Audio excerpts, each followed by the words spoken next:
পশ্চিমবঙ্গের উত্তরভাগের 5টি জেলা নিয়ে গঠিত একটি প্রশাসনিক অঞ্চল।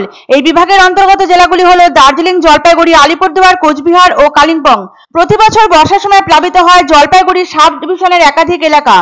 বিপর্যয় মোকাবিলায় কাজ করার জন্য দপ্তর রয়েছে একাধিক, তবে তাতে পরিলক্ষিত হয় পরিকাঠামোর অভাব। ফলে অনেক সময় দপ্তরের কর্মীরা কাজ করতে পারে না বলে অভিযোগ। তাই বর্ষা আসার আগে বিপর্যয় মোকাবিলা পরিকাঠামো নিয়ে তৎপরতা দেখালো জলপাইগুড়ি সাব ডিভিশন দপ্তর। প্রাক বর্ষার এই মুহূর্তে একগুচ্ছ ওয়ার্ম আপ সেরে ফেললো জলপাইগুড়ি জেলা প্রশাসন। উল্লেখ্য, দুর্যোগ মোকাবিলায় কোথাও কোনো খামতি আছে কিনা, উদ্ধার কার্যে নতুন কোনো সরঞ্জাম লাগবে কিনা, এসব নিয়ে একটি প্রশাসনিক বৈঠকে আলোচনা করা হয়েছিল মাত্র কিছুদিন আগেই। বর্ষার সময় কাজ করে এরকম মোট 35 দপ্তরের পরিকাঠামো কিরূপ হয়েছে সেই সমস্ত তথ্য জমা করার নির্দেশ দেওয়া হয়েছে সাব ডিভিশন দপ্তরের পক্ষ থেকে। তথ্য আসার পর সব দপ্তরকে নিয়ে বৈঠক হতে হবে বলে দাবি জানানো হয়েছে। প্রতি বছর বর্ষার সময় ভীষণভাবে প্লাবিত হয় জলপাইগুড়ি সাব ডিভিশনের একাধিক এলাকা।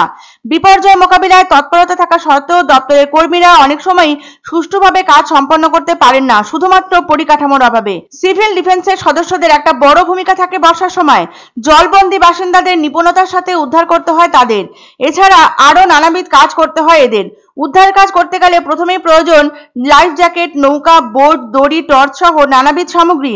ঠিক এই কারণেই সিভিল ডিফেন্সের পরিকাঠামো কি রয়েছে এবং কি কি প্রয়োজন এইসব তথ্য লিখিতভাবে জানাতে বলা হয়েছে। পাশাপাশি এটাও জানতে চাওয়া হয়েছে সেচ দপ্তর ঠিক কতটা প্রস্তুত এই ক্ষেত্রে। দুর্যোগ ব্যবস্থাপনা বিভাগ হলো সরকারের দুর্যোগ ব্যবস্থাপনা ও বেসামরিক প্রতিরক্ষা বিভাগের অপর একটি শাখা।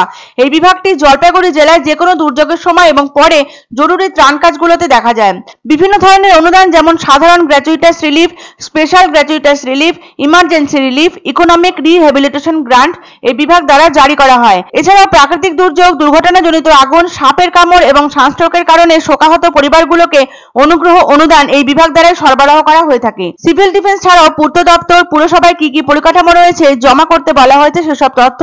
শুধু তাই নয়, যেসব এলাকা জলে প্লাবিত হওয়ার আশঙ্কা থাকে সেখানে বন্যা দুর্গতদের থাকা খাওয়ার ব্যবস্থা কি ধরনের রয়েছে এই সবকিছুরই সম্পূর্ণ তথ্য সরবরাহ করতে বলা হয়েছে বিভিন্ন দপ্তরকে। এর পাশাপাশি সব দপ্তরকে সাব ডিভিশনাল দপ্তর থেকে বিপর্যয় মোকাবিলার জন্য আলাদা প্ল্যান তৈরি করতে বলা হয়েছে। জলপাইগুড়ির মহকুমা শাসক তমজিৎ চক্রবর্তী বলেন, তারা বর্তমানে লোকসভা ভোটের আচরণবিধির মধ্যে রয়েছেন, সেই কারণেই এখনো নেওয়া হয়নি কোনো সিদ্ধান্ত। তবে বিপর্যয় মোকাবিলার সঙ্গে যুক্ত সব দপ্তরের পরিকাঠামো ও প্ল্যান তৈরি করার নির্দেশ দেওয়া হয়েছে।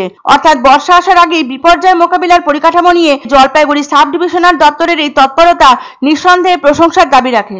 বিপর্যয় মোকাবিলা নিয়ে ডিটেইলস আলোচনা হয়েছে। কমিউনিকেশন প্ল্যান তৈরি করতে বলা হয়েছে। প্রত্যেকটা দপ্তরের নিজস্ব ডিজাস্টার ম্যানেজমেন্ট প্ল্যান তৈরি করতে বলা হয়েছে। তারপর আমরা কম্পাইল করব সেগুলোকে, যাতে মনসুনের আগে, বর্ষা নামবার আগে আমরা সবাই প্রস্তুত থাকি প্রত্যেকটা ডিপার্টমেন্ট।